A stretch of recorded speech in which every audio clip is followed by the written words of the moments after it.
I'm 12 years old and I go to Springfield Christian School, and I'll be doing The Diary of Anne Frank by Anne Frank. Morning Star, Evening Star, Yellow Star, Amsterdam. 1942. The German army occupies Holland. They've applied terrible rules that we must obey. Rules for Jews. That applies to me. Jews must wear a yellow star.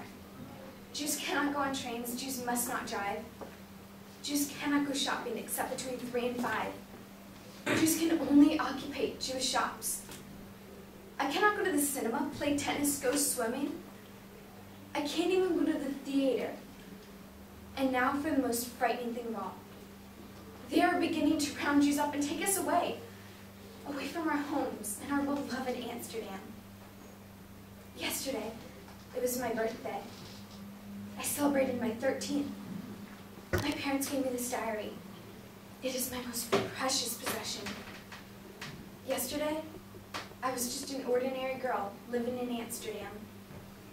Today, I'm forced to wear this by our Nazi conquerors. Morning Star, Evening Star, Yellow Star. It was Sunday, the 5th of July, the day after American Independence Day. My mother pretended she wasn't crying.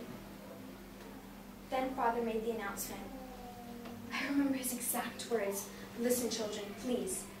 I must tell you something. We are going into hiding.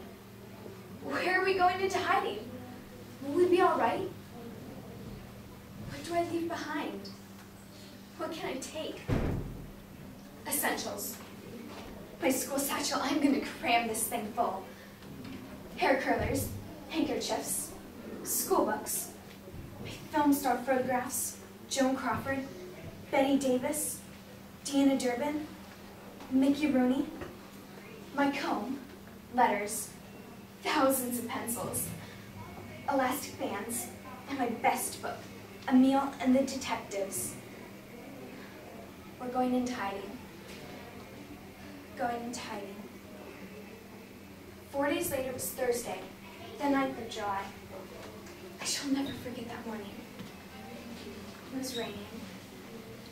Imagine leaving your house, maybe forever. Oh, I'm so happy. In hiding, we no longer have to obey the Germans, the master race. No more dreaded rules for Jews. Goodbye, house. I'll always remember you. Thank you for everything. My brain is at a fairground, on a roller coaster, up and down, happy and sad, afraid and excited. My emotions are racing, my imagination spilling over. After all, I am a creative artist. I'm going to be a writer when this war's over. Since Saturday, a lot's happened. It came about like this. I longed, and I'm still longing. But now something's happened that's made it a little, just a little less. To my great joy, I'll be quite honest about it. Already this morning, I noticed that Peter kept looking at me. And not in the ordinary way. I don't know how. I just can't explain. I used to think that Peter was in love with Margot. But yesterday, I suddenly had the feeling that it is not so. Oh, I desperately want to be alone. Daddy's noticed that I haven't quite been my usual self lately. But I can't tell him everything. Leave me at peace. Leave me alone. That's what I'd like, to just keep crying out all the time. Who knows? The day may come when I'm left alone more than I would wish. It's Saturday again, and that really speaks for itself. The morning was quiet, and I didn't have more than a few fleeting words with him. At 2:30, after everyone had gone to their rooms to either read or sleep, I took my blanket and everything and snuck down to the private office to use the desk to read or write. But it wasn't long before it all became too much for me, and my head dropped into my arms and I felt desperately unhappy. Oh, if only Peter were here to comfort me. It was 4 o'clock by the time I went back upstairs, with fresh hope in my heart of a meeting. But while I was smartening up my hair in the lavatory, Peter had gone down to see Botch in the warehouse. Suddenly I felt the tears coming back, and I hurried to the lavatory, quickly grabbing my pocket mirror as I passed. There I sat, fully dressed, while the tears made dark spots on the red of my apron. And this is what was going through my mind. Oh, I'll never reach Peter like this. Who knows? Perhaps he doesn't even care about me, and doesn't need anyone to confide in. Perhaps he only thinks in me as in a casual sort of way. I shall have to go once more. Without friendship, and without Peter. Perhaps soon I'll be without hope, or without anything to look forward to again. Oh, Peter, if only I can nestle my head against your shoulder, and not feel so hopelessly alone and deserted. Who knows?